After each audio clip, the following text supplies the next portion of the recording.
Welcome back to Truth Moment.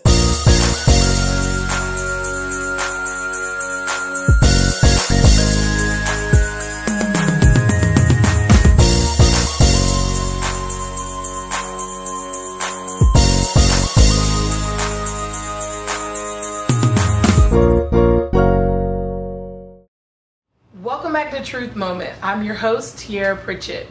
Today's episode is really special to me for the simple fact that a lot of times young black fathers are given a reputation of being absent. Well, my next guest, he dispels that myth by saying how his own fears, skeletons, and even trials have made him more accepting of the greatest gift of his life, and that's the gift of fatherhood. So without further ado, ladies and gentlemen, please help me welcome Mr. Patrick Creech and his young prince, Mr. Duke. Hi. Thank you. Hi, Duke. Welcome to Truth Moment. Hi, buddy. Hey, man. Hi. We're honored to be on the show, Miss Tiara. Thank you. Thank you. No, thank you. So, who is Patrick Creech? Patrick Creech, 24-year-old young entrepreneur. Okay. Dreamer, dream chaser, family man, father first before anything. Okay. Before myself now, I've learned how to put my selfish ways behind me, and I'm more proud of the man that I'm becoming, you know, and Okay. that's Patrick Creech 3.0. Okay, that's what I'm talking about. And so, when you reached out to me about being on Truth Moment, why is it that you felt your story was one that needed to be shared with the world?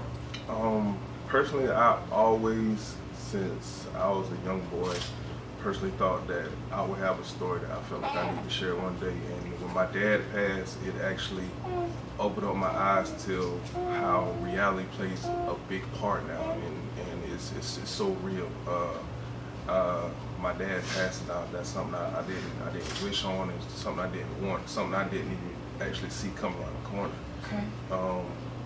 I actually felt like, you know, me being as young as I am and as ambitious as I am, I could help other, you know what I'm saying, young fathers, or either, you know what I'm saying, men that don't have their fathers, who never had a father, who never had a role model, you know, somebody to look up to, and they could look at me and say, you know, he's 24 and he didn't have his dad only up to 18 years old, that, you know, maybe I could see how he's moving, and, you know, see the path that he takes, and know that it's not hard. And it's not hard being a father. It's not hard being a role model.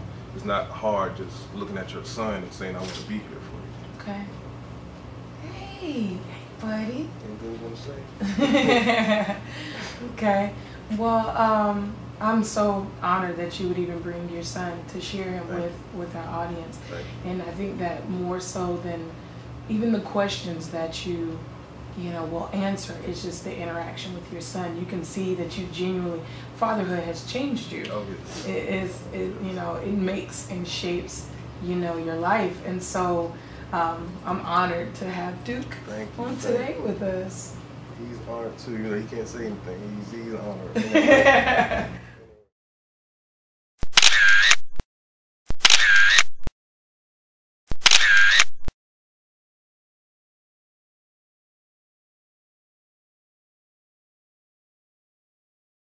So little man had to go down for a nap. Okay. Who typically takes on the responsibilities most of putting them to sleep and stuff? Well, when it comes to putting them to sleep, that's daddy. Oh. Yeah. So if I asked mom, she would still say the same? She would still say it's daddy dude. You know, daddy puts them to sleep. Okay. Okay. So what was your reaction when you found out that, oh my goodness, my life is about to change, when she told you we're expecting? Excited,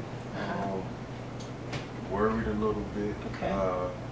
Kind of more pressure myself, wondering if I'd be a good father, wondering if I knew I was ready, but at the same time, it's kind of hard being excited when all you want is a healthy baby boy, or a healthy baby, period.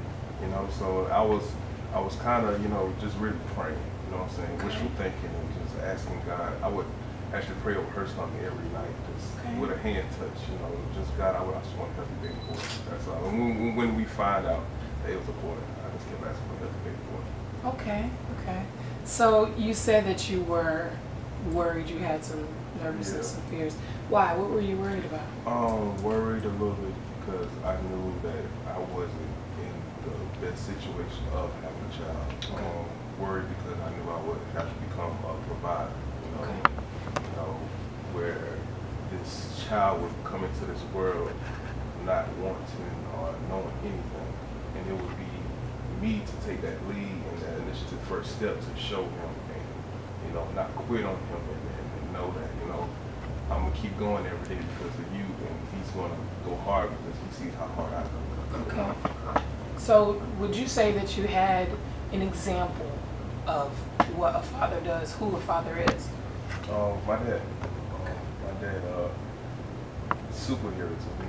Okay. He was more like Superman. You know, if I had to describe Superman, I'd just draw a black guy with S on his chest. That's my dad. That was your dad. Yeah. Okay. Yeah, that's how I seen him do so much. I seen him be a husband, a father, an uncle, a son. He was everything. Okay. So what happened to your dad? He died of cancer back in 2009. Back in 2008, in October 2008, we found out he had cancer. He had a tumor in his brain and one of his lungs. Wow. And he died October 24, 2009. It only took 1 year for that cancer to do its course and take him out. I was 18 and he was 45. Okay. And so you find out your dad has cancer. You find out your hero has cancer. What was your initial thought? Fight. Don't give up. I didn't want him to give up, but living with somebody who has something that's killing them slowly, you eventually start to see them give up. You know, you eventually start to see them, you know what I'm saying? Say I'm gonna be strong, and you know what I'm saying, when it makes a turn, they can't make that turn with it. So they stay behind and they start thinking about things, and I don't know if he at that time he thought that, you know, this is too much for me. So it got to a time where I seen him quit. You know, I saw my Superman put his cape up and say, hey, this is it. You know, I think this is where my job stops at. You know, and me being old enough to understand that this is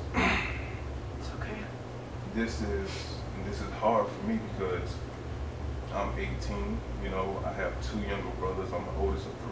You know, when my dad died, it was a shocker for me because in that 18-year span, I saw him. You know, I saw him evolve. You know, and as he was evolving, I was evolving. You know, not my little brothers, not my younger brothers. It was just me and him. And for the longest, that's how I felt. You know, it was just us two. And when I look at my son now, you know, I have a lot of flashbacks. You know, a lot of flashbacks of this is what you saw, now it's your turn. You know, he did so much in so little time and trained me so well. You know, by 18, I already felt like I was already a man. And that wasn't because I had pride at, oh, I can do things by myself. No, I had the discipline and basically the mindset of taking care of household. You know, being 11, 10, you know what I'm saying, 9 years old, and your father leaving the house every day to go to work, and he's telling me, while I'm gone, you're the head of the household. You know what I'm saying? While I'm gone, I want you to do these things. While I'm gone, you look over your brothers and you look over your mom. You know, so it was just being the oldest child and having that responsibility of while daddy's gone. You know, I try to run things, try to keep things. You know what I'm saying? In contact in the Creech household. So it really hurt me a lot, you know, when that happened to me. Okay. What were your range of emotions, Hank? There were more of angry. Okay. I was very, very angry. I was angry for a long time. To be honest with you, I think I might have stopped being angry all the way up to June 19th, 2015. Wow. Yeah, I was very angry for a long time. I wanted to blame a lot of people. I wanted to blame myself. Okay. Because I didn't know how to get over it. You know, I didn't know something like this could happen to somebody who loves family so much and did no wrong.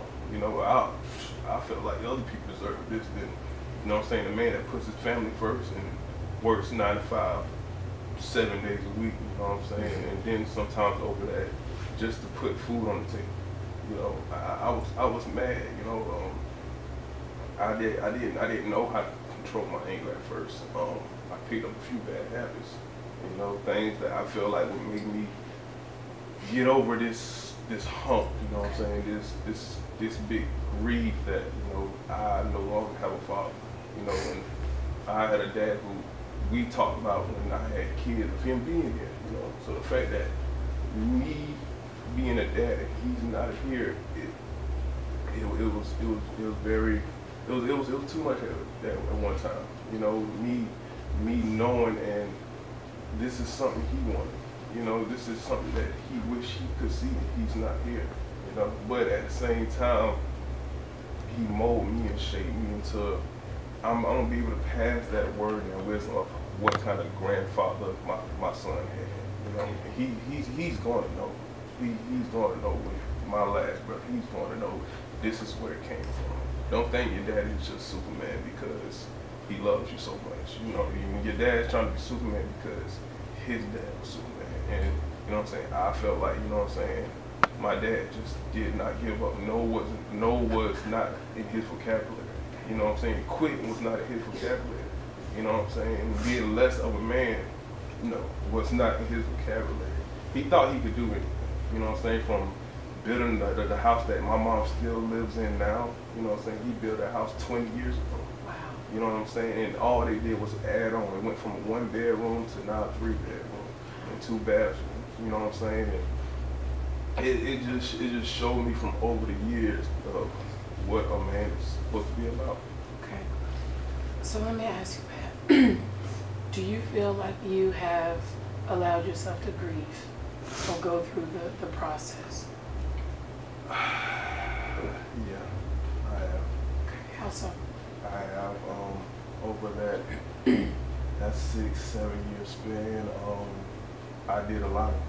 You know, I did a lot of crying, and you know what I'm saying, I did a lot of just riding around being by myself. To be honest with you, in that span of him being dead, I actually got self-centered. You know, didn't want to be around people. Actually, didn't start to like people. You know, felt like, why would this just happen to somebody I love? And then you gotta realize it's life. You know what I'm saying? Things like this, you know, you don't wish, but it's life. And after I actually stopped being mad and started embracing the fact that I have a son, you know, he's the happiest thing in my life right now. You know, that's the only thing that can make me smile. I can't give him an angry face. You know what I'm saying? Because if I give him an angry face, he's smiling at me back because he don't know what an angry face is. Yeah. You know, so there's I've grieved in a bad way at first, but I think it's over with now. Okay. So do you feel like you're at a place where the anger is gone? Yes, very much so. Very much so. Just because of me having a 4-month-old son now, and I'm blessed. You know, I don't have a lot to be angry about. You know, I was in my feelings about what happened, so that's why I was angry. But now that I feel like, you know, if I continue to be angry and upset and want to blame people, then I never move on. You know, and that's something you have to move on, even if it takes, you know what I'm saying, 6-7 years, or you know what I'm saying, people feel like, oh, that's old by now. You feel me? You have to move on when you're ready to move on. I'm ready to move on because all I want him to know is happiness. All I want him to see is my dad's finally happy. You know, and that's what he wants to see. Okay, so you said the birth of your son is when it's stop, right? So would one venture to assume, had Duke not been born, that you would still be operating in anger and hurt and pain from losing your father?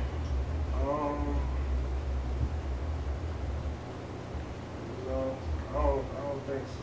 Because the more that I continued to follow my dream also was me following my dreams actually a dedication to my dad too. Okay.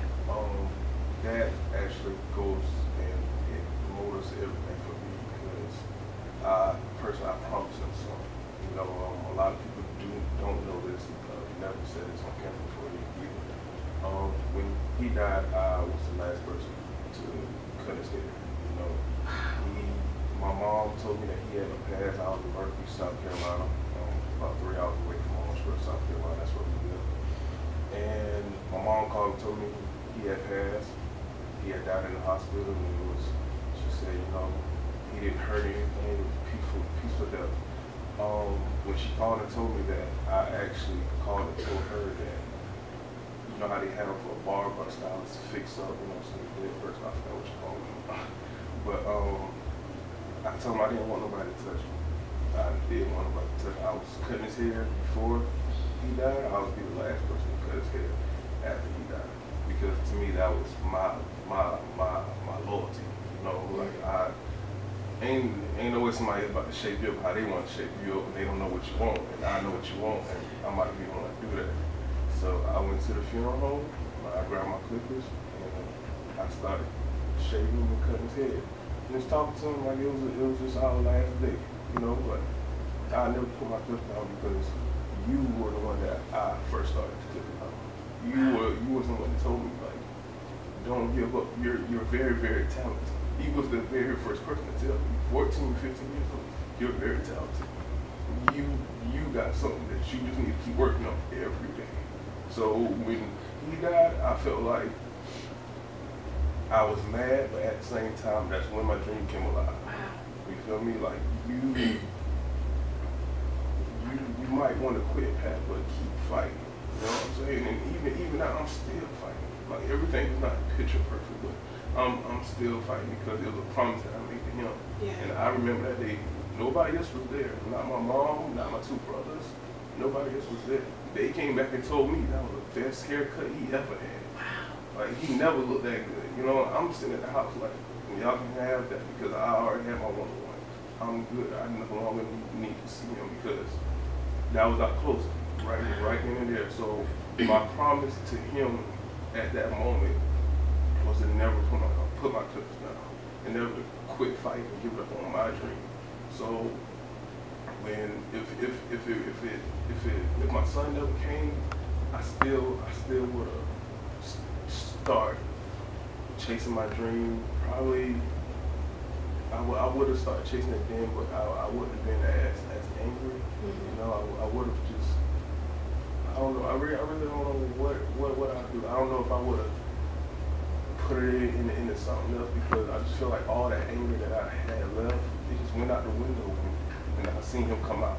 You know, when I seen him take his first breath, and you know, and at that moment I didn't cry or anything. You know, I was happy. I can't believe it. I'm a dad. Yeah. I'm holding a baby that just wants nothing but love. You know? Yeah. So yeah. I think it's really beautiful how your dream was birthed in your father's passing. So like birth came from death. You know, and that, I mean, how beautiful the fact that you were the last person to cut his hair. And like this was a dream that, you know, the two of you shared because he inspired you to do so, and you're going forward and doing it. I applaud you for doing that. That's huge, Pat. I mean, wow.